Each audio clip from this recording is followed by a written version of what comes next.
we had now been IFCA for about 7 years. We left North American Baptist Conference. And so I've got a fair amount of background. I knew Earl from way back. Matter of fact, Earl Brigbaker is one of the reasons why we have a Christian school. When he was in Cave Junction, I visited his church to take a look at their school and really caught a vision for it there. And when we came up to the state of Washington, I wanted to do it at Temple Baptist. There was just no way that was going to happen. And when we came to where we're at now, Valley View, in 1980, we started our Christian school. Over the last, you probably realize that security, you're here because security is really becoming an issue. And I'd like to just take a few minutes just to go through just some scripture on this so that we can kind of get a background for this, and then get a theological background somewhat. And then I'm going to go briefly through the paperwork that I have here for you. Most of it I'm not going to discuss. I am going to, when we get to the second to the last one, that's where we're going to start. We're going to jump into the middle of it. I'm going to whip through about the first 2 sections, and then we're going to hit the security end of it, and I'm going to spend a fair amount of time there. My goal is that, and I'm going to watch my clock, I'm going to take my watch off, so that I can give you opportunity to ask questions, because I think more than anything else where I can be a real help to you is once I get some things established, it's just to let you know what we've done. We have had a formal security team in our church for 4 years. We have a standard operating procedures manual, and a number of other things. Some of the paperwork you're going to see comes from that. And so, and then we'll give you, and then I can give you other information as well down the road. If at any time after you leave here you would like to get more information from me, see me down at my booth and grab one of my business cards. And I will be glad to email you anything you want. And I've got a lot more stuff. So just so you know, for instance, I have forms for, you know, what do you do in an earthquake? What do you do in a fire? You know, what do you, all these things, active shooter event, bomb threat, poisoning. Someone has a heart attack in your church. What do you do? So we have paperwork for all of that material, and I think it's kind of important, just from a liability standpoint. And so that's why I have that. So let me just, if you have your Bible, you can turn there, but I'm going to kind of move rather quickly just to kind of give you a little bit of background. In Ezekiel chapter 33, verses 1 through 9 in particular, we have Ezekiel's reconfirmation of his ministry, which is really taken from Ezekiel chapter 3 and verse 17, where God calls him to be a watchman. It's a real interesting, when you go through the book of Ezekiel, it's kind of an interesting book, because as it moves from there, as the watchman, he's out there warning Israel in the first few chapters, and then God sends him around to all the nations around, calling them to repentance. And that is the job, of course, we all know this, that if you wanted to ask what is the job of a prophet, the main ministry of a prophet is to call a person to repentance. And that's what the watchman was supposed to do in his particular case. So he finishes this tour around Israel and the outside of Israel to all these different countries, and he comes back to Israel, and he reconfirms in verses 1 through 6 actually his commission. I want to just read it. It says, "And the word of the Lord came to me, Son of man, speak to your people and say to them, I will bring a sword upon the land. If I will bring a sword upon the land, and the people of the land take a man from among them and make him their watchman, and if he sees the sword coming upon the land and blows the trumpet and warns the people, then if anyone who hears the sound of the trumpet does not take the warning, and the sword comes and takes him away, his blood shall be upon him and on his head. He heard the sound of the trumpet, and he did not take warning. His blood shall be upon himself. But if he had taken warning, he would have saved his life." And then verse 6. "But if the watchman sees the sword coming and does not blow the trumpet, so that the people are not warned, and the sword comes and takes any one of them, the person is taken away in his iniquity, but his blood I will require of the watchman's hand. Then the next two verses is really the application of that, or the next three verses, where he's basically saying that I'm the watchman, and the warning I'm giving you is the Word of God. And then it goes from there. Then you go through the next several chapters, and he's warning Israel. And it finally culminates in the last chapter where we see Ezekiel giving us a vision of the restoration of Israel, actually 2 chapters before that. And then when we get to the last chapter, you see Israel in the millennial kingdom. So that is kind of the key to this. But he starts off in this section, and he deals with just a very practical thing. What does a watchman do? He warns the people. That's the key to all of this. You could go all the way back to Nehemiah, and I'm not going to turn there. I did put some notes in there, but when you go to Nehemiah in chapter 4, you got the same thing with Sanballat and Geshem and Tobiah. They're not particularly happy that the wall is being rebuilt. And then you get to chapter 6, you get that little interlude in chapter 5, and then you hit chapter 6. And the people are concerned that they're going to be attacked. And so what does Nehemiah do? He makes all the workers wear a sword. That's what he does. And then he takes their relatives and the family and he places them strategically to guard them. And so there is some of the background that we can see of self-defense is what we're really talking about. The same thing happens in the book of Esther, right next. And so after Mordecai discovers the plot and Esther goes to the king, and what does the king do? After Haman has been executed, the king says to Israel, you have the right to kill anybody who comes and tries to take your life. And in chapter 9, what did they do? They went to war and won the victory. So, you can also, as we're going to see, and you'll see it, and I've got plenty of notes on this that you can read, and I'll go through some of them in just a moment. When you get to the Last Supper, they're ending the Last Supper, and Jesus asks anybody, you got your cloak, if you got this, you got that. And he's talking to them about a future ministry. And then he says, anybody have a sword? Well, who carries a sword? Well, I'll tell you who carried a sword all the time, John and Peter. And he says, well, we got 2. And he said, that's enough. And so we've got all of these different places in Scripture that clearly speak to self-defense, and that's what we're going to be dealing with when we get to the security end of this. Let me just go through a couple of things that you can, most of this you can read in your own time. That's why I've given it to you. The very first paper you got here, Church Security and How to Keep Your Church Safe in This Present World, is just a really, really good article. And you can go through it, and it has a bunch of, and I'm going to be talking about this in various different ways, so, but it's a really good way to start the process of evaluation of how you should put a security team together, and I just think it's excellent for that. The second one is actually put out, this fella, Joe Carter, this came out in Gospel Coalition about, I don't know, 6-8 months ago now, November 8th, so not that long ago actually. And it's another good one. 7 ways to prepare your church. Communicate to your congregation. Be realistic about security content. Think outside the church doors. Understand singular threats of domestic violence. Identify and prepare the guardians. Protect children. Prepare against anxiety and hard-heartedness. And I'm going to be covering some of this in a different way, but you'll hear some of this material coming out here very shortly. The other one is put out by Brotherhood Mutual. They now are under a different name. If you have Brotherhood Mutual for your insurance company. This paper is really kind of interesting because 4 years ago we switched from Church Mutual to Church Brotherhood. The reason why is they were cheaper, by a long shot. And when the guy came up, we were just in the process of putting our security team together, and I mentioned it to the guy, and he says, oh, really? We'd like to talk to you.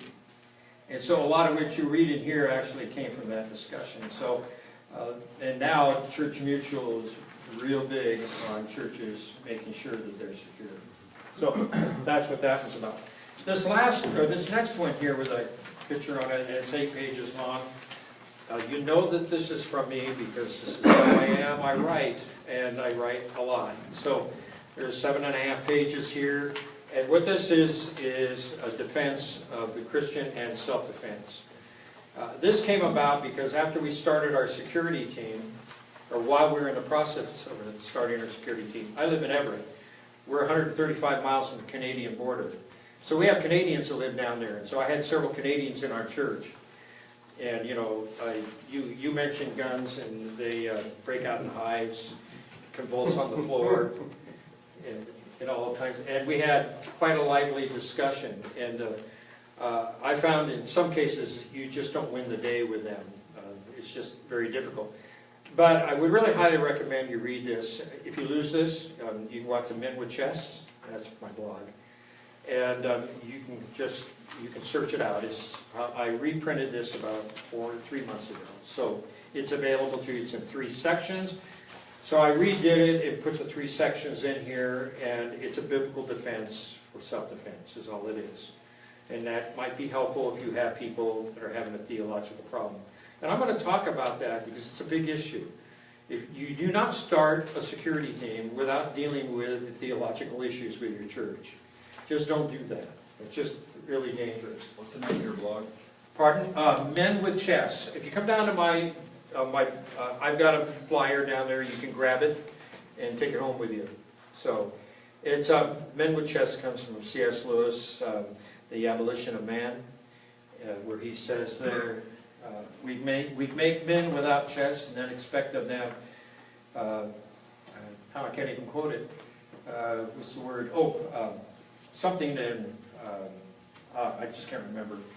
I'm thinking about this and I can't remember that quote. I wrote it out so long ago and it just sits there and I haven't been there. You can see it down there, it's there. menwithchests.com. One word.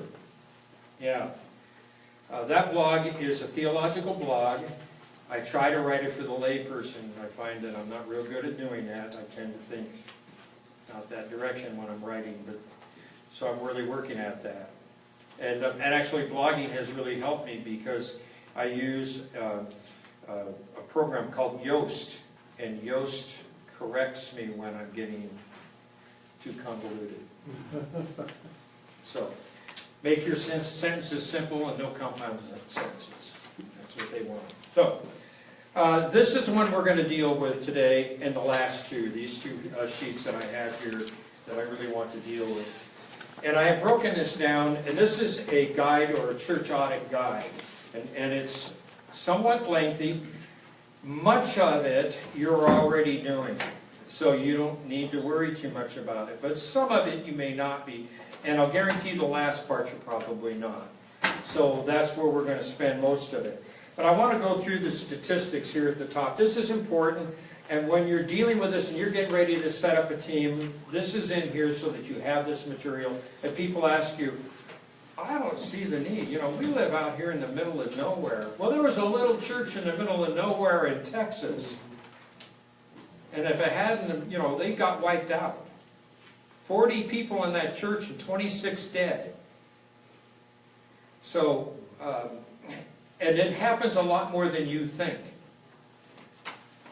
So, and here are the statistics. The number of deadly force incidences where an attack results in the death of a victim was 476. And this is from 1999 to 2007. 476. This is church incidences. Total attacks where the motives or triggers was discovered was 1,290 robberies, 335 domestic spillover, domestic relation violence that is found its way onto a ministry or the ministry's property and resulted in a death. 207 personal conflict, disagreement. Probably didn't take this course that Dan is doing. Between 2 or more non-domestic related people that erupt into a death of an individual. 176 mental illness. 142 gang-related. It's 115 religious bias. 76. Drug-related. 46 random and other, including just others 193. Weapons used, this is interesting, a gun, 996, a knife 267, an automobile 104. I still haven't figured out how they did that, but nevertheless, these are the stats as they are. Explosives, 91 through it. But it basically, I'll just quickly run over a couple of things because they will relate to when we get to security. You need to really be thinking about your facilities. Does the church facility meet the Occupational Safety and Health Administration standards of OSHA? Now, when your building was built, it did, obviously, but you have to keep that up. I don't know about you, but we have this big, huge gymnasium, and we're a small church. And the ceiling is, the walls are 24 foot high, and the peak is 35 feet in the air. And our sound system is, well, you can guess where it's at. It's at the tallest, the highest part of our facility. And then we also have to clean, and then, so they have to bring in a lift every year to do that, and that costs money. So we kind of schedule that. It costs us $300 to do that, plus for them, plus the alarm company to come in and do the inspection, and then you have AAA that comes in and does the fire extinguishers, and then you get that all done, and then the fire marshal never shows up. I don't get that. You don't hang off scaffolding like we do? No. Well, I used to, but I had a trustee, head of my trustee department, that would go up in the lift there, and while I'm doing stuff, he'd go in, shaking the thing, and I'd be throwing up all over the floor. So I don't do that anymore. So, anyway, so does your church meet the fire and safety hazards? Number 2, number 3, arson prevention. You may not think that's a big deal, but most church fires are arson. Most church fires are arson.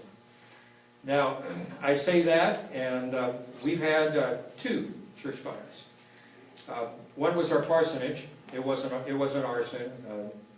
And by the way, this is another one of the key ones, is battery chargers. And we had in a parsonage, and we'd been renting out the parsonage because we moved out, and the little kid was charging up something and threw his clothes over it, and the next thing you know, I come home from this conference, and there's 3 fire trucks out there, and birds are falling out of the air dead, and the building got gutted. And then 4 weeks ago, I was homesick, and I get a call and says, guess what? The fire department is out here. Why? What happened?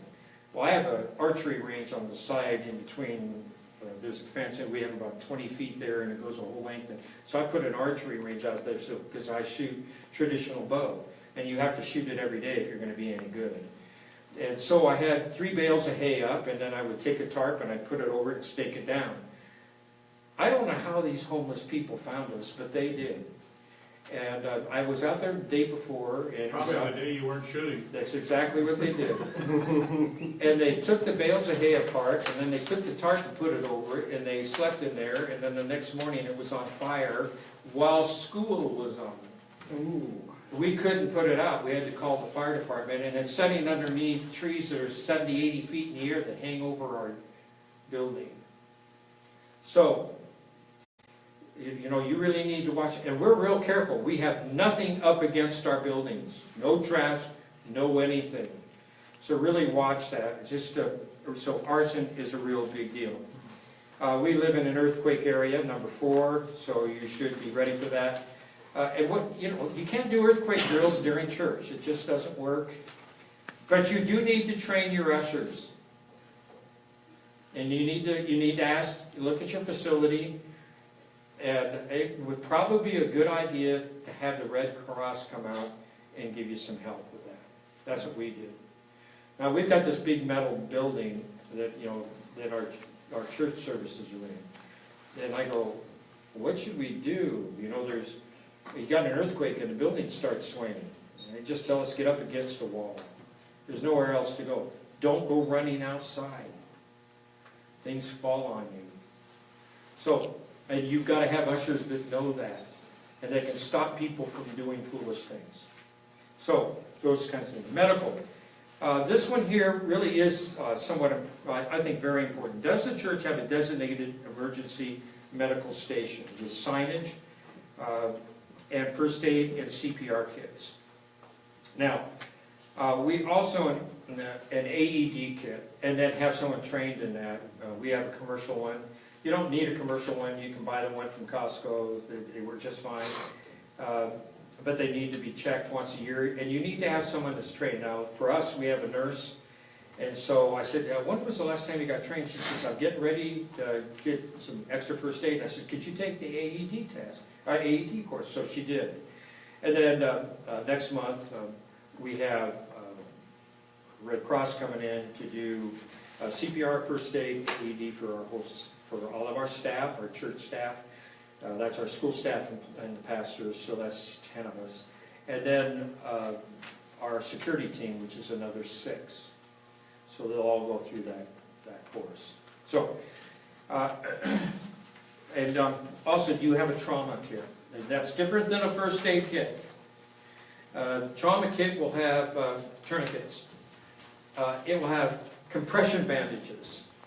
And someone has to be trained in our situation. All of our security team is trained for trauma, so they all know about that. A gunshot wound is trauma.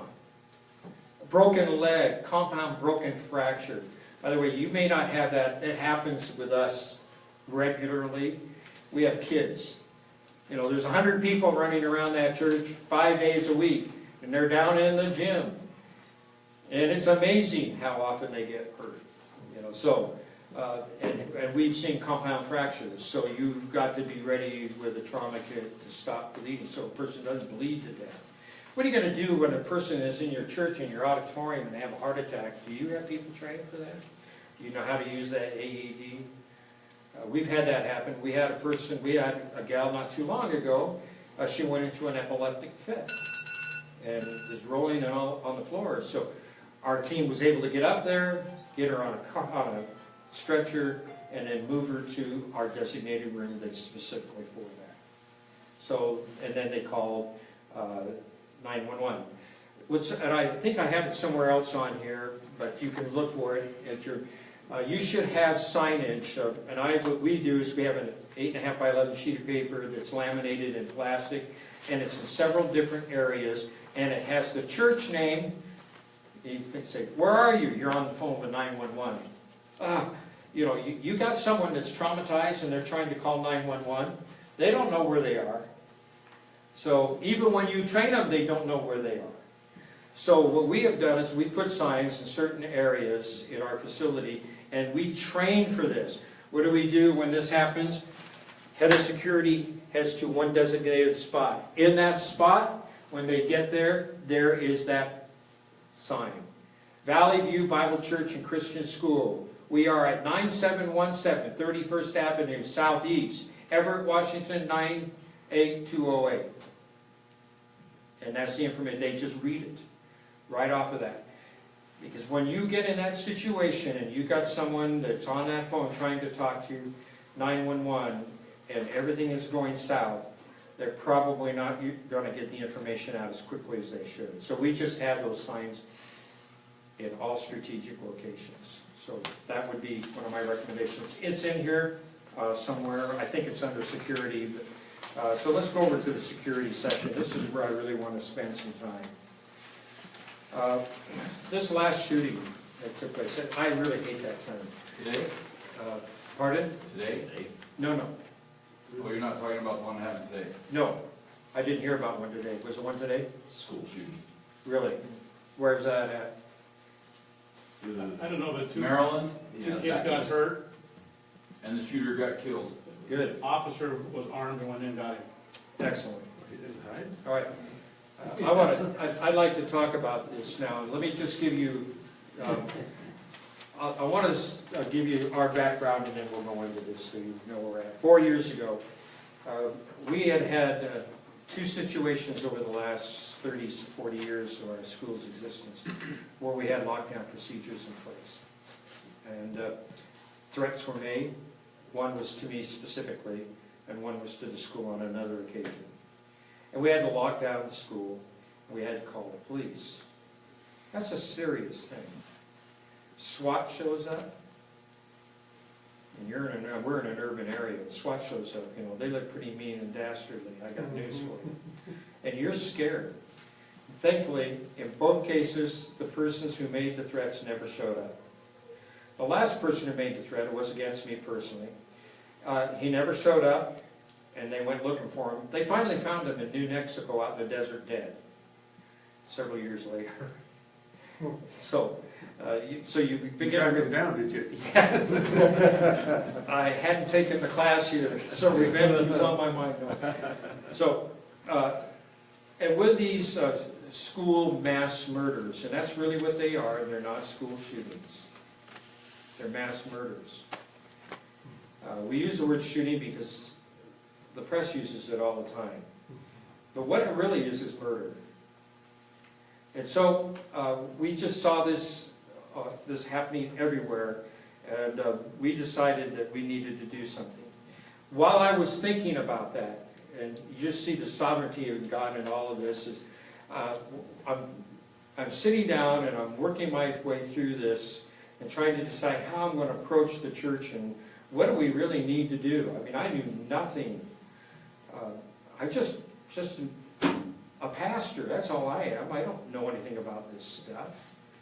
No, I can do a walkthrough of your facilities and kind of do just a real basic, simple audit of your facility and give you some ideas on how you could make your buildings safer. And I'm going, yeah, that sounds great.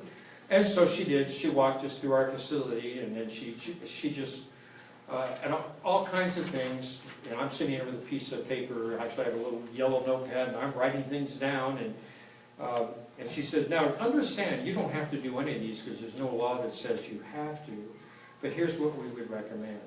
So she left, and then I sat down and just kind of collated everything and tried to make some sense out of it. And basically what she was dealing with is hardening the facility.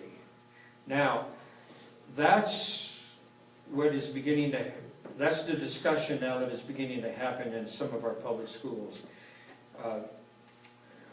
I have a Twitter account, and I think every day I tweet something about hardening schools. And I try to look for hashtags just to get the word out there. What we do is we look for ways to solve a problem, and then we always look in the wrong place.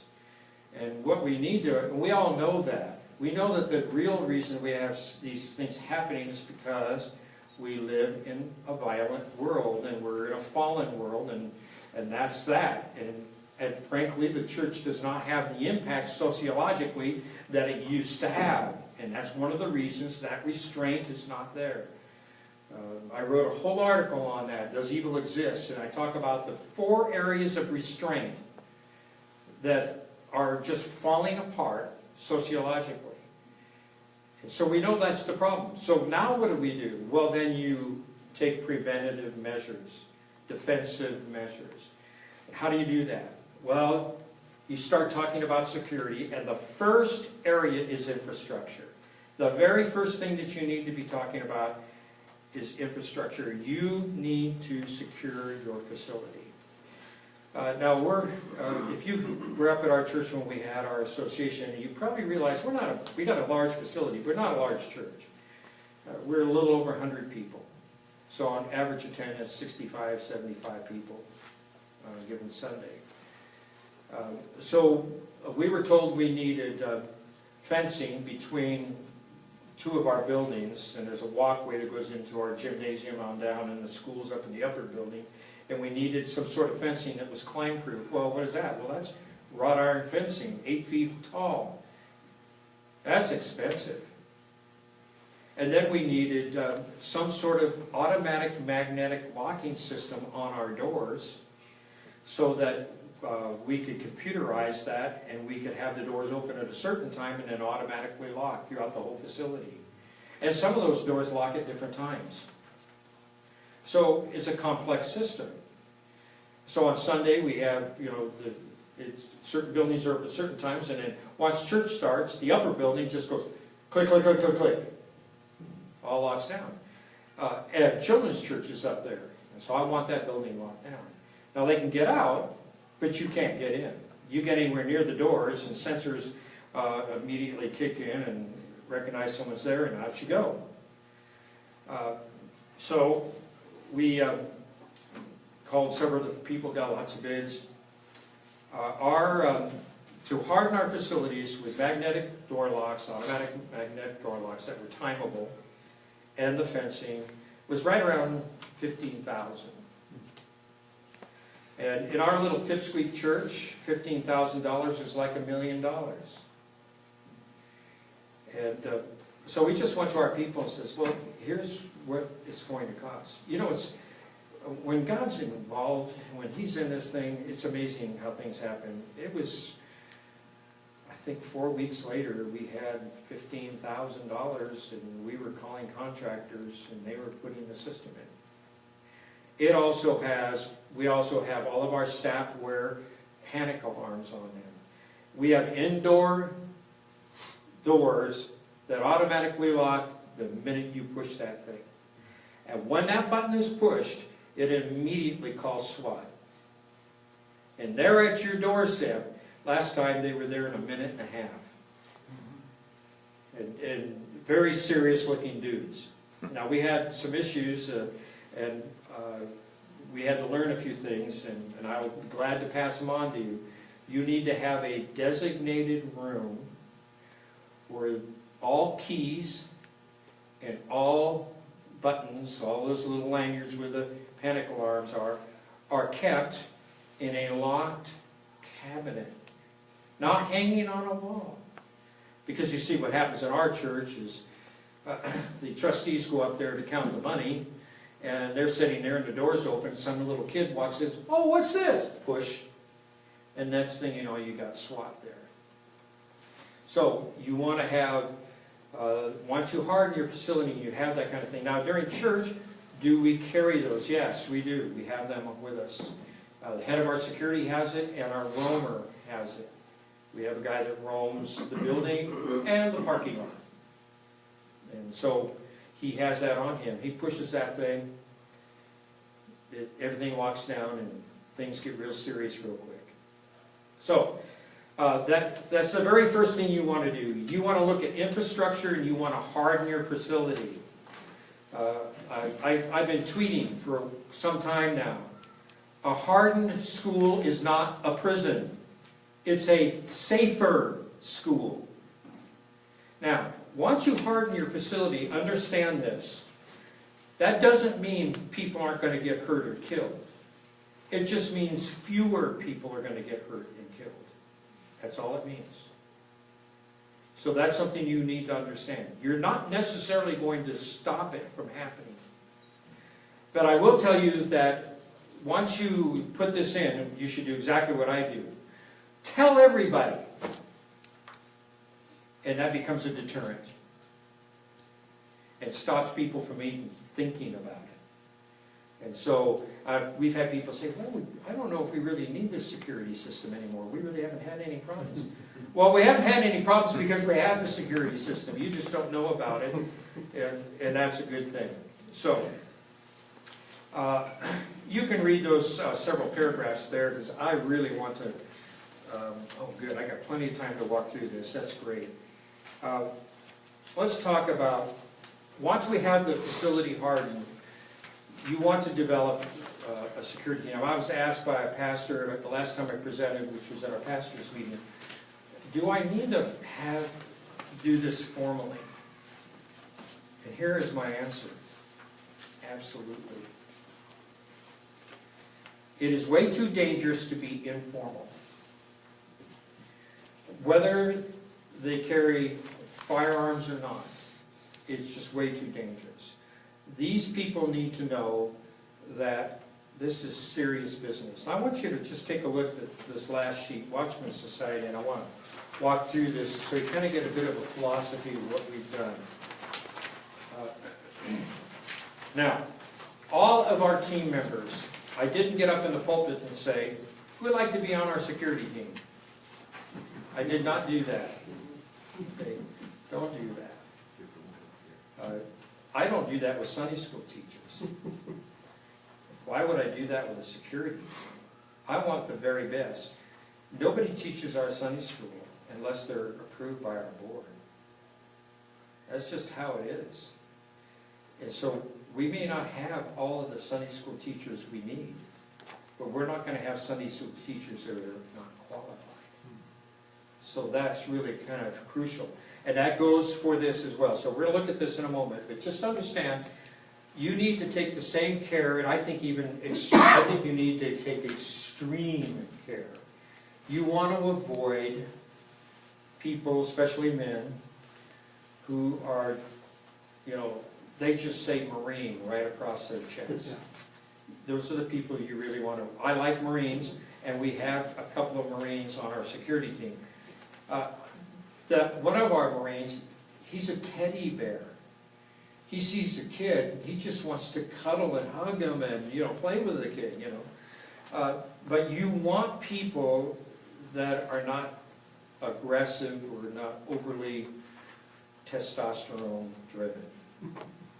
So that's just how, and we'll see that. You'll see that I have actually laid out on this other sheet that we're not looking at the moment.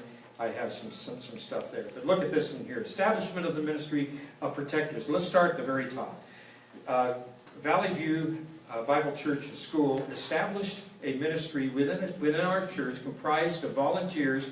Now we use the volunteers because they're not paid, but we volunteered them. We went out and asked them. Who are, and I put this in bold and underlined it, lovers of people, and would commit to being protectors. This group has committed to sacrifice time, money, and possibly their own lives into protection of others. They are comprised of both men and women and are committed to this kind of sacrificial ministry. As lovers of people, they must be seriously committed to the gospel. Now, we do that for a lot of reasons. My attitude is no one should be involved in ministry that isn't a lover of the gospel. That's obvious, isn't it? So, and I think the same thing. Your security team is no different than any other group of leadership that you have, in my book. And you should be looking at those people the same way. So, for us, this means, and this is really in no particular order, although it is kind of fairly logically ordered. The establishment of a ministry of protectors, and we call it the Watchman Society from Ezekiel 33:6. I had one of our guys, and he says, "Did you say the Watchtower Society?" No, I said the Watchman Society. He's always correcting me. A volunteer group of men and women who are lovers of people are committed to the safety of the body of Christ. I just want to stress that. And we do have women. Matter of fact, I'll tell you how we use them. I have one woman, and when you walk in our auditorium, our doors are on the side of our auditorium, so you walk in, and we have a curtain, so if you come in the front, you have to go around so you don't interfere. But most people come down the stairs and just come in that way. And so we have a gal, she sits right up against the back wall, and she usually has a child sitting there with her. You don't want to mess with her. She's quite deadly. She practices, shoots every week. So does her husband. You really don't want to mess with her. So if someone walks in there, that's the last person. If they're going to come in and you have an active shooter on your property, and they're going to come in that door, that's not the person that they're going to think is armed. They're going to look for some big, huge guy or some other guys that are sitting around, and that will be their last mistake. So we put a woman there, so we were very strategic. In our auditorium, we actually have drawn out shooting lanes.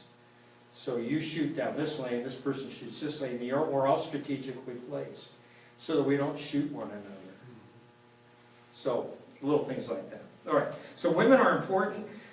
We also have people who are armed and others that are not armed. Our head usher is not armed. He's my Marine. He's not armed. I don't want him armed. He doesn't want to be armed. He just wants to greet people. But standing right next to him is this other guy. He is armed. All right, so A volunteer group who are willing to use their own financial resources to equip themselves and to get the proper Watchman Society approved training to qualify for ministry. Much of this training is provided by the church, but the Watchman Society bears all financial burden. So you join or want to come on our team, if it was a policeman, we have a federal agent, he's on our team. This federal agent, we made him go through our gun training. He had to go and take the training from our certified trainer. I want everybody thinking the same way. So if you have police in your church, you may have a problem getting them to come down, drop their pride a little bit and do that, but they need to be trained. What we have done is we have two different training. We have two levels of training now. We have a training where the basic training, and it is a basic combat training that we put our people through, and they have to pay for it. And they get it at a reduced price. I think it's about $170 through our trainer, but she does it for us. It's usually about $250, so we get it for $175. And then we are getting ready now to do level 2 for all of our team, and that will be another $150, and that will give us state certification, the same certification that a police officer gets or a security guard would get by a certified trainer. So and they have to pay for it. I'm not paying for that. The reason for that is I don't know about you, but I live in the state of Washington, and gee, everybody has a gun. And everybody would just love to get that training, especially if it's for free. I'm just not paying for that. What I want to know is, are these people willing, if they're going to be part of the ministry, are they sacrificial? And if they're not sacrificial, then I don't really think they're going to run to the attacker when the time comes, as we've just seen now in Florida. With police department, a whole police department that didn't run to the shooter. So, that's what we do. C, a commitment to the covenant of the Watchman Society, which is that top paragraph. Monthly meetings, we have altered that to every other month. We have meetings every other month where we do expanded training. We have videos, we have a ton of them. And so we do a half-hour video training, half-hour discussion, and then we have a half-hour combat training. And we go down in the gym and we practice. And we do all kinds of things. Some of the times we're just practicing. What do we do if someone comes in and they have a backpack? Because we don't allow backpacks in our building. We tell that person, take it back to your car. We're not going to store it. We're not going to do anything. We're not going to look in it. And if they start to get hostile, then we have trained our people to watch for that. And then 2 other people come and stand on each side of the person that's talking to that person, and we quietly push them out the door. So we've trained to do that. How do we try to keep them as quiet and as calm as possible? We're just kind of just walking them backwards, talking to them the whole way, smiling the whole time, but letting them know he's not bringing the backpack in. Or if you have an incident inside the church, and we've practiced this where you get someone in there and they didn't like what you were preaching about, and they stand up and start to yell and scream. Has that ever happened to you? It's happened to me. It's not a fun thing. I had another situation, and when I was at Temple Baptist, where a guy got up in the middle of the Wednesday service, yelling and screaming, started to charge, and then turned around and then ran out the door. I mean, stomping his feet. You would have thought he was demon-possessed or something. Scared everybody out of their beloved minds. We needed somebody there to follow that person out. We didn't have that person. So, and we also start off with devotions, have a devotion and prayer, expanded training, usually a video. Then we have discussion of the video. After discussion of the video, they go down for a half an hour training. And then we specify what that's going to be. We always have something different. So we might just have, the training might be a walkthrough. Because I don't know about you, but I don't, I have 6 guys. Now, we're a small church, and I don't know how we got 6, but we did. But on any given Sunday, I only have 4. So sometimes I have to move them from their position that they're normally in. So they got to be trained in every position in that church. So we take that, so we shuffle everybody around. It says, now you're going to take this guy's job. Well, what's his job? Well, that's what we're going to practice right now. And so all of us are practicing just that one job. So maybe he's the guy, right after the offering is taken, follows children's church upstairs, makes sure that the nursery door that goes outside is locked, double checks all the inside doors that they're locked, and then makes sure that the Sunday school teacher that's teaching that class has the emergency fob on them. And then make sure the building's secure before he comes back down. And then while he's there, let's check the parking lot, so that things aren't stolen, cars aren't broke into. So that's the kind of training we will do, and we try to keep it down to an hour and a half every other month. We're doing it once a month. It was just getting a little bit too hard for us. So if you could do it once a month, that would be ideal. I will tell you this though, we require, and I got to tell you, it's just not working out well, but we require all those who do carry a firearm need to shoot once a month. And they need to turn their target into us, dated and signed. And if they're at a range where there's a range master, we want the range master either to sign it or have the receipt stapled to it, and then we store that. We store all the targets.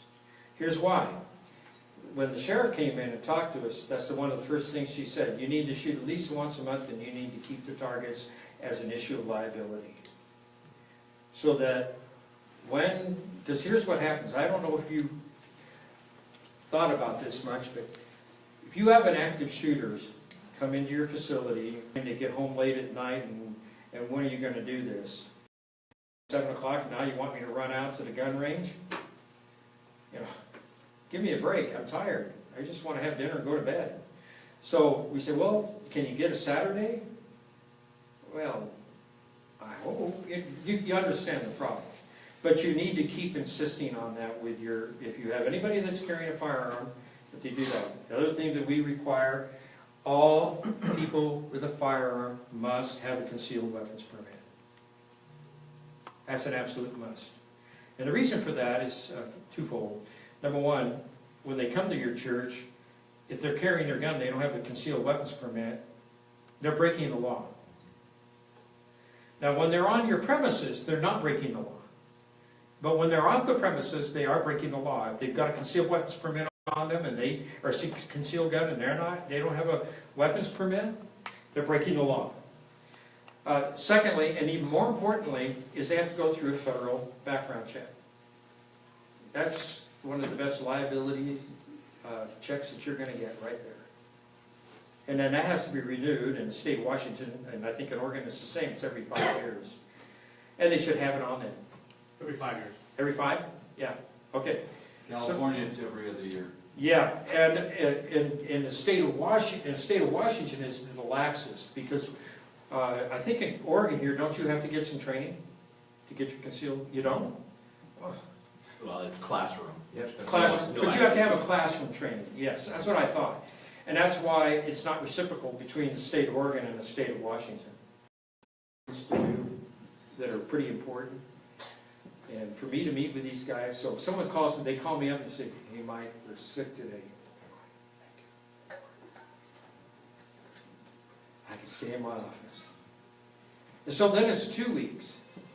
So when I go back out to the range the second week, I'm not shooting as well as I did 2 weeks ago. In 2 weeks, it's degenerated that much.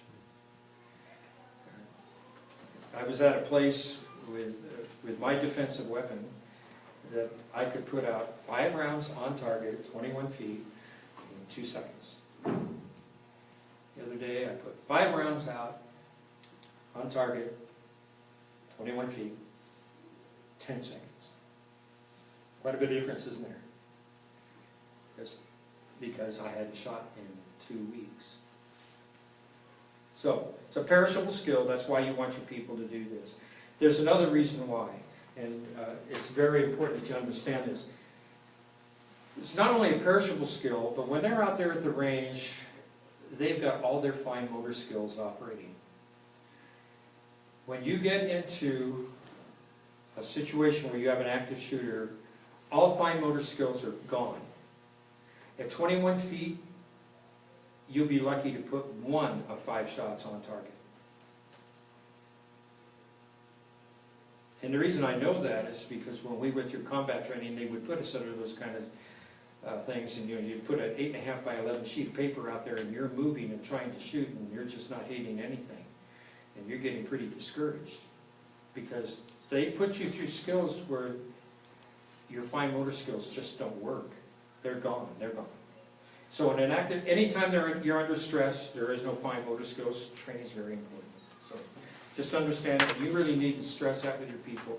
We super stress it with ours, because they seem to think, well, I'm a really good shot. I don't really care. Because when you get in that type of situation, I'll guarantee you at 5 feet, you probably won't hit them. So, anyway, something to consider. All right, so I've got that down there. We require once a month range practice. Targets are signed and verified. F, to be an educational and training ministry with our congregation and our community as an outreach tool. So what we are doing now is we are training our staff and so that they can do training within our community. So we have had several of our women in our church said, you know, we would really like to buy a firearm, but we don't even know what type of firearm to buy. I have someone now trained to do that, and we have a video for that. And so what we did is we advertised in the community that we're going to have a training class for women. Especially if you haven't got a gun and you're thinking about buying a self-defense weapon, please come to our class. And guess what we have the training? In our church. So now we've got this trainer in there, and then I bring somebody from a gun store in with them to help. And then we sit down and we do the training, and these women get some training, and we say, now you need to go to the gun range. And now they've got exposure, we call it CPR, cultivating, preaching, and are reaching. So so cultivating is you're bumping shoulders with them. You're not necessarily sharing the gospel with them, but they're getting to know, oh, wait, there's really a Christian. These are Christians? And so we just use this as an evangelistic tool. And we do several others. We also, our men's group does a knife and gun show. You're not allowed in unless you have a knife or gun. Butter knife will work. Better be one of the two. And then you got to do a 2.5-minute show and tell, and it's amazing how the community comes out for that kind of stuff.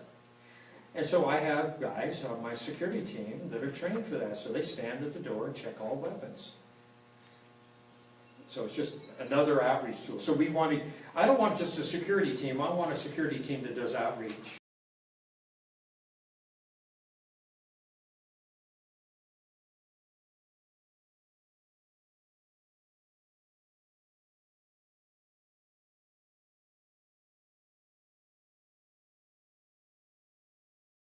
You don't know what to do. So we train for that. If there's a back door, run. That's the first line of defense. Get out of the building. If you can't, barricade yourself in a bedroom. And if there's a window, break it out and go. And others, if you have a gun, what do you do then? And what type of weapon is it? So we have all of that kind of stuff. We have people that are able to do that. All right. I'm really watching my time here. All right, I'm right down to almost a half hour here, so I want to finish this part. Safety audit. That's what this is. Now I want to move back to this. So you've got this security, this thing here, this other sheet. This really is an audit paper. And what I would do is just take your elders or your trustees, probably both, and just sit down with them and have a discussion. Use this as a discussion tool. Now the first section may not be so important, although I've been in a fair amount of churches where their fire extinguishers are not up to date. They don't have a first aid kit that's current, and it's not monitored on a monthly basis. So ours, we have 3 of them. We have 3 first aid kits and 2 trauma kits now. We have 1 upstairs and 1 downstairs. And they have to be audited. So we have a person that audits it once a month, then there's a piece of paper there, and I go by and see if she signed it and dated it. It's a kind of important thing. So, so here's some questions down here that will really help you, and you can use this, and I put these down because in some cases we've had this happen, or we've heard of it happening. First one, a child is taken from your children's areas, in particular your nursery. I was talking to a person this morning, and they were... Page are you on? I'm on page 4 of the security of the main sheet, church security and safety. A child is taken. Where does this normally happen? Usually happens in your nursery. Almost all cases of abduction are happening in nurseries or children's church, but mainly in the nursery. So, has your security team trained your nursery on what to do? And have you guys, do you have a policy in place that whoever takes a person up to the nursery has to be the same person who comes and gets them? But here's the scenario. You have a single mother, she comes up, she's got a little child, she puts the child in the nursery, and there's conflict between the ex and her, and the ex wants visiting rights or whatever. And so what does he do? Church has started, everybody's down in church. He comes into church, walks into the nursery, says, I'm so-and-so, I'm so-and-so's father, takes the child, and now you've got an abduction on your hand. You don't think that doesn't happen? It happens more than you can imagine. So do you have, our situation is, our facility is such, since it is hardened, there's only one way you're going to get to that nursery. And you're going to have to walk right past our security to do it. And then our nursery people are already trained to say no. And if that doesn't work, they got a button. And they push that button. It alerts our security immediately. And they're out there and they're escorting that guy out of the building while they're calling the police. One person's gone to the room that has the phone number and it's got the sign that says our address, and they're calling 911. The other security officer is up there, maybe 2, and they're going upstairs and they're getting a hold of that guy, and no child is leaving that building. And they're calling the police. That's how it's done.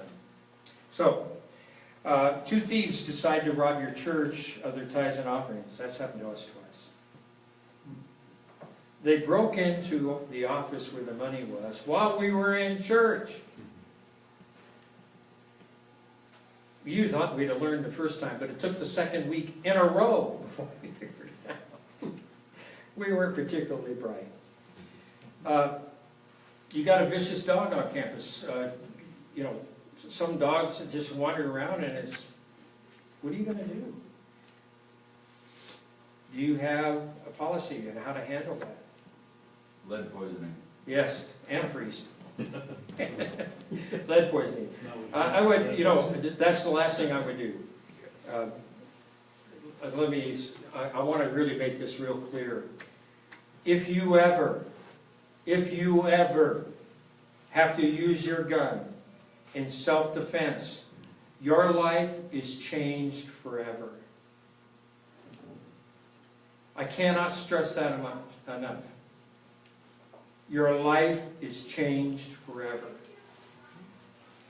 So don't think that this is, that's why the selection of your security people is so important. If all you have is 2, that's better than 0, isn't it? And 2 is really not a bad option. We have 6. I'm very fortunate. We could get by with 2. Maybe. We got a big facility. It's hard. But if you only have 2, make sure that they understand this. Make sure that you give them, and if you want to know where to get the videos, call me. I have them. They're very serious videos, and they really stress this. You ever have to pull the trigger, your life will change forever. I don't care how justified it is. Take my word for it. What are you doing? You got, where we're at, you got these nice big sidewalks running everywhere, and we got a nice parking lot, and ours is sloped, so we got skateboarders. And so we have to have security out there to keep them out of there on Sundays so that they don't knock our older people over. And what we have found is some of these skateboarders get pretty obstinate. They're not teenagers. They're 20-something. Of course, there's always the problem if you've had 3 or more claims against you and you're considered what insurance companies call a dirty church. Here's another one, and I'm going to quit here in about 5 minutes, so I'll give you 15 minutes for questions. An extremist brings a bag with him. That's what we call a backpack. And he's got explosives in it. He gets into your building sometime and then leaves it and walks out. What do? Are you trained for that? You know how to get your people out of the building without a panic? What do you do in an active shooter situation when people are trying to run for the exits? See, now our people are trained, they just yell, "Get down." Those are the only 2 words they yell. They don't ever warn the perpetrator. They just tell everybody else, "Get down. Do not run. Get down." Meanwhile, they're blasting away. So you got to think about that. And I think as we harden our facilities and as things become tougher, it's going to be explosives. Or someone's going to take their car and run it right through your auditorium. And that's a high likelihood of that happening in the future. How do we physically go about preemptively to secure the facility? And I've talked about this capital improvements. Harden your facility. Harden, harden, harden. What extra equipment do we need? That's a question that you need to ask yourself. We have radios. All of our security people carry radios, or at least 3 of them do. Others do not. We have some without radios because we don't want anybody to know. And by the way, do not advertise who your security team is to your church. They'll figure it out on their own anyway. But don't go advertising it. Just don't do it. And then there's some personal issues that you can just assess. The size of your church. How many pastors do you have? Do they understand, or have they gone through the training? I think all pastoral staff needs to, even if they're not on the security team, they need to know about the security of the church. So they should at least have some security training, and they probably should attend some of the meetings if they're on staff. That's what I do with ours. Same thing with ushers and greeters. They should go through your training, and they should make the security meetings periodically. You should have specific security meetings where it's geared toward the ushers and greeters. And the same thing would be true for your Sunday school department. Maybe when your Sunday school staff gets together quarterly or whatever it might be, that you would have someone come in and just talk to them about that. I do it in our school. I do it twice a year with my staff. We have a staff meeting where we sit down and talk about nothing but security. That's all we talk about. By the way, I don't know if you're aware of this or not, but you are actually required, if you have staff, that you should be having a safety meeting once a month. Did you know that? Now, so what you could do is when you have your staff meeting, at least spend 5 minutes talking about safety. In minimum, we usually take a whole class for that. Parking lot, campus assessment, church signage. We have signage all over the place. We just put up some new signage, and we're not done with it yet. This area is under camera surveillance. And we have live cameras and we have fake cameras. And the reason why we have fake cameras is because we can't afford live cameras everywhere. So we have some fake ones outside. We have signage outside. And we have 4 live cameras in the auditorium. And they go both ends, and then 2 looking at the 2 exits. And then upstairs we have 1 camera going down the hall and 1 in our learning center. So cameras, signage is important, especially that one is really important. I would not put any other signage up there regarding security. Let's see here. Number 7 down there under B, under campus assessment.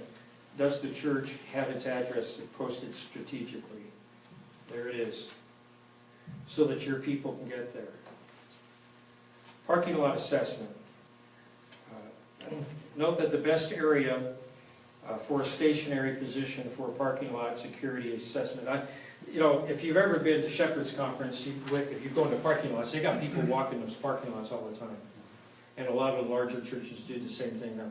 I don't have the staff that can do that, but our facility is such that my upper building, you can be in that upper building and basically survey the whole parking lot in 2 different directions.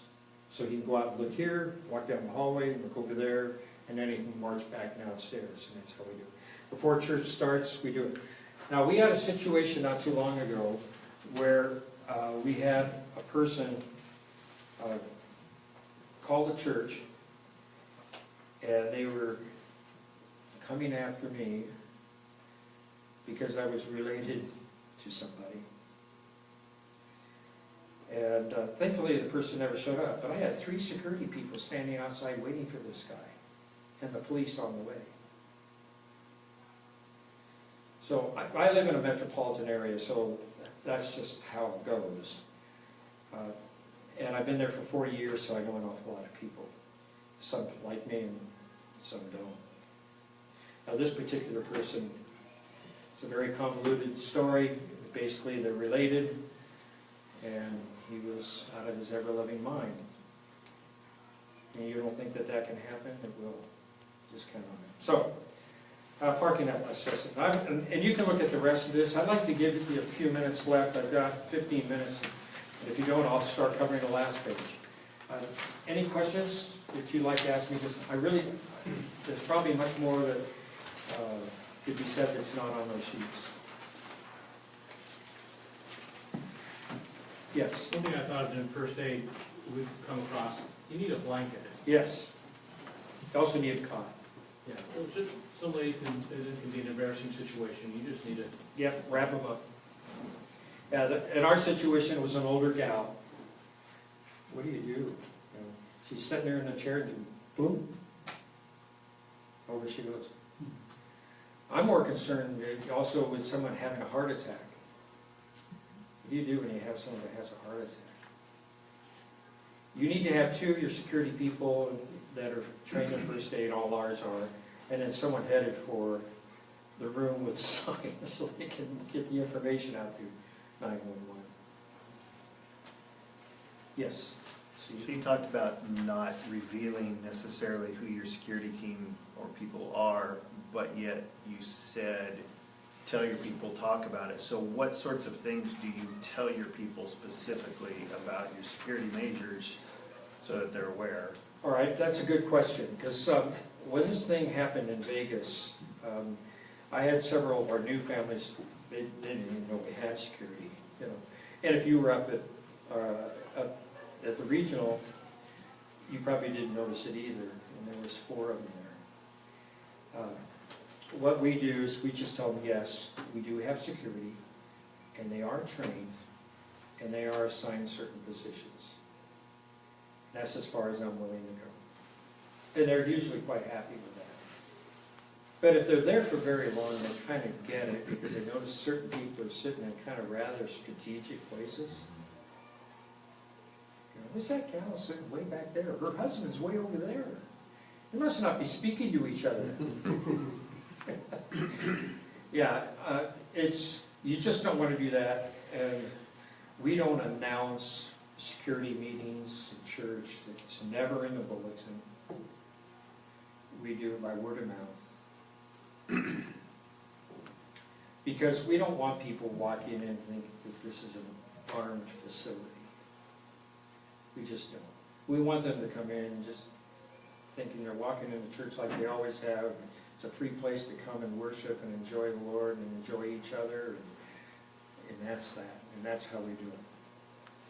But yeah, you really don't want people, you don't want to be discussing it. Yeah, it's not a good idea. Also, along that line, because when that happens, if it's someone, and more often than not, like the last church shooting, that person knew everybody.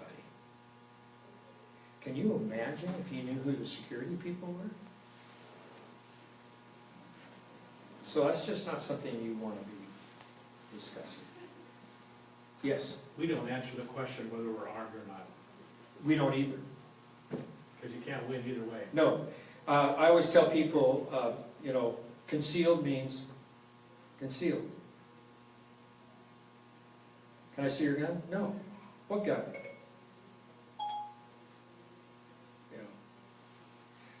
It's just not something we do.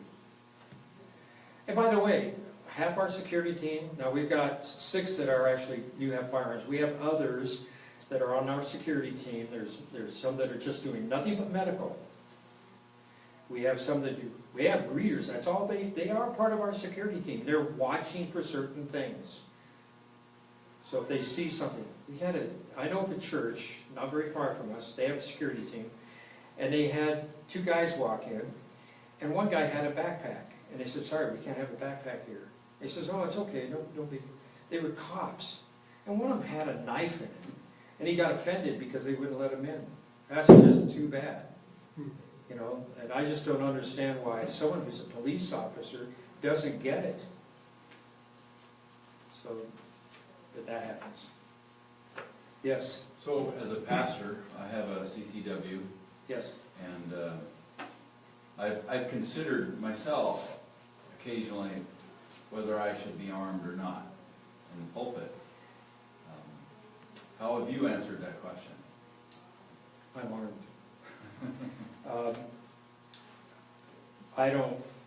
I'm armed, but from where I'm at in our facility, I'm totally useless. So I don't carry anything more than a little tiny gun that's in a pocket holster in my pocket. And all it's good for is if I'm standing next to somebody that walked in the building and all of a sudden they decide to. But no, I don't, otherwise I would not carry. I carry during the week because I'm the only one there. And where my office is located, it's the front door is the logical place that a shooter would come in. So I'm going to see that person long before they ever get in the door. And then they're going to have to break down the door to get in the first place. And so by the time they get in, their life as they formerly knew it just ended. But otherwise, I don't like to really carry in church, but I do carry a small one in my pocket. But it's just simply because I'm in an urban area. I've been there 40 years. You can't imagine how many people I know. I cannot go into a grocery store that I don't run into 2 or 3 people that we have a Christian school. We minister to 400 people a week. I've been doing that for 40 years. You don't think I don't know people? And not everybody's happy with me. So, yes. I'm trying to phrase this so I don't sound like a pacifist. Law enforcement family, my dad's been a police officer for decades. Right. Navy chaplain, served with the Marine Corps, Infantry Battalion, etc. Rural, everybody's brother owns weapons. Talk about the two issues, the hardening and risk aversion of the facilities so that we are less welcoming. Yep. And that sounds loaded, I don't mean it to be. No, it's Okay. a good question. And secondly, you know, I perused your article, good article. Difference between my personal choice, if someone's trying to hurt me, turning the other cheek, Yeah, versus my obligation to protect somebody else, an innocent, sure. which is a distinct, I think, theological distinction as well. You know, I mean, I still carry licenses and all, like I said, my dad's been forever, and I've served many years as a chaplain to tough guys. But so how do you, I'm just kind of struggling with that as I'm listening to this very detailed. Yeah. And I'm a big fan of protecting us. Right. Big, that's just part of my family Yeah. culture. I've asked myself, if it's just me, would I run to self-defense? Probably not. My first, if you've taken any self-defense classes, and I've taken a number of them, and the first thing they tell you is you have a responsibility to avoid it. That's your first responsibility. You avoid trouble at all costs. If you can get out of trouble, you get out of trouble. If you can get out of your house, if you can get away from a situation, you do it. I really related to what Dan said. As far as it's possible, there comes a time when you can't stop it.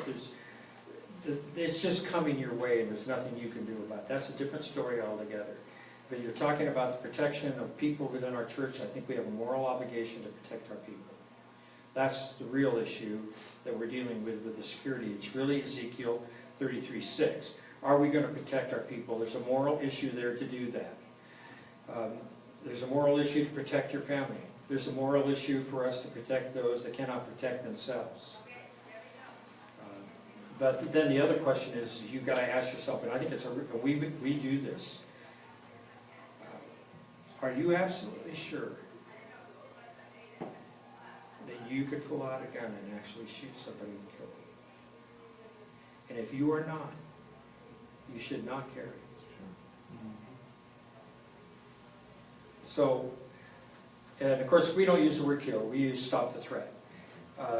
And basically, you keep shooting till the threat is stopped. And in my case, that would be unloading 17 rounds. Because I'm sure that I probably won't hit all the time. So, but you really have to ask that. And is that part of the question? I think part of the question is realizing that a completely biblical and theological response, if I'm under threat personally, is I can choose to turn the other cheek. Yeah. You know, again, If I'm under threat, if yeah. my wife's under threat, or we're vulnerable, it's a whole different biblical scenario. But if I'm under threat, and I've been, you know, I've been threatened to be killed before in variety of things, and you can just choose to turn the other cheek. And I think that's biblical. That can be, maybe it's not a biblical obligation, but it's certainly a biblical alternative. Sure it is. Yeah, and I agree with that. That's why I wrote that paper. And you know, the big real issue here, that's why when you start talking, the hardening of your facilities is the easy one, isn't it? And I think we should spend the money and do that. If you didn't do anything more than that, that's huge in my mind. Now we've got some other theological issues, and that's why I gave you that paper. There's 8 pages worth of theological argument on self-defense there. Now, not everybody sees it exactly the same, and I really think that's something you as an individual church really need to work your way through. And that's what we had to do.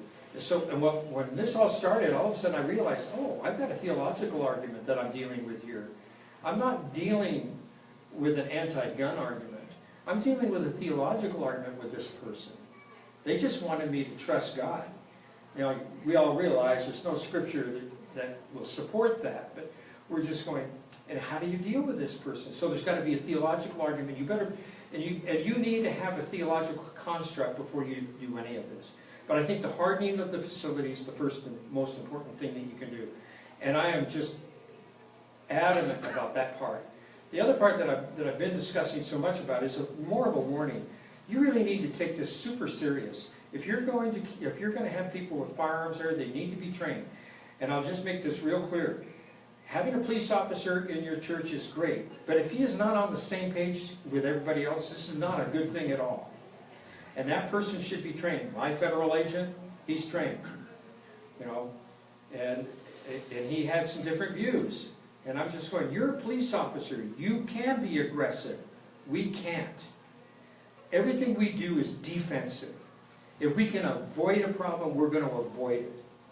And we do more training on how to stop the threat without ever having to do anything physical. That's where we do most of our training, not all of it. Yeah, so there's a theological construct I think every single church has to go through. But I don't see any theological problem with hardening your facility. And that's just going to cost money. And I just go, you have a moral obligation there, just to make sure that building is secure.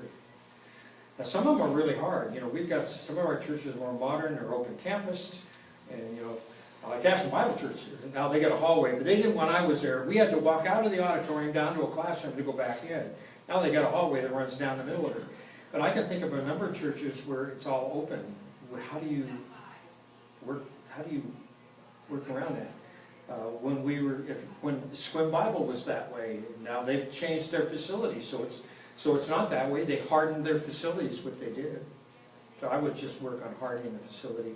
Then the next thing I would work on is the security team, and the security team can be totally unarmed as far as I'm concerned. Yes. One of the things we ran into at Swim Bible and hardening was, we put all the metal doors in, et cetera, but I don't have brick walls. I have sheetrock walls. Yeah. And they're not gonna stop. No, they're not. And so, instead of just locking yourself in place, you lock yourself in place and you run. You get out and go. That seems to be the latest now. Don't just lock down. Our facility is, if you were in our facility, ours locks down, so we have the school kids all in one big building. Once that happens, there's an exit. Now we've got fences there. They go through that exit, back into the door. So now we've got two metal doors that automatically lock behind them, and they're now down in the gym. That's a metal building with metal doors. And that's how we will protect them. We get them out of the facility. Yes, you need to do that. That's part of the training that you got to say, how do I get my people out of the facility? How do I get them out of harm's way? Now, in an auditorium situation, you're not going to have that opportunity. Everything's going to happen in a matter of about a minute or two. And then it's over. And you and the pulpit are probably the main target. Yep. I'm just hoping they're not a very good shot. Yes. Mike, did you have the law enforcement when you started this 4 years ago? Yes, we had the sheriff's department come in and do an audit for us. That, and much of what you're seeing here, that's where it came from. And again, just commenting on that, so again, from perspective, if a bad guy came in, I hope I'm the main target. Yes, absolutely. I really do. I don't say that flippantly. I hope I am. Yeah. I'm just hoping they're a bad shot. Yeah, me too. But I'd much rather have that scenario than Yes. someone else. I really, and I mean that genuinely. You know, I'm not all that sure that that's the case. You know, the last two church shootings that were publicized, the pastor wasn't the target. It was people inside the church that were the target. You know, it angers me personally. When I went into ministry, things were much simpler. All I want to do is preach the gospel, right? All I want to do is love my people. Last thing I want to be doing is doing this. But we now have a liability issue if we don't do it. And I'll guarantee you, your church will be sued if you do not harden your facility. So harden it. I think we're done. Is any other real quick question? And you can talk to me, I'll be around, by the way, and in the afternoon, my wife and I aren't going anywhere except for Taco Bell. So, and we're at the trailer out here, if you want to come over and chit chat, I'll be glad to. So I realize this is a contentious issue. I hope it was helpful. I've given you a lot of material. I've tried to be as broad as I can and as generous as I can. It's a pretty serious topic. All right, well, thank you very much.